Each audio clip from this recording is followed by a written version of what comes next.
Hello guys, how are you? Hope you all are doing well.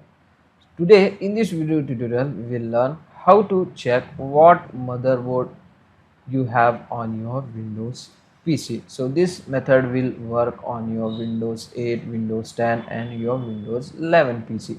So just try this easy and simple method. Press Windows key button and here you want to type system information. After typing just hit enter and here you want to select the system summary from the left panel. After this guys you can get the base board manufacturer, base board product. So from here guys you can easily find out what motherboard you have on your Windows PC or in your Windows laptop.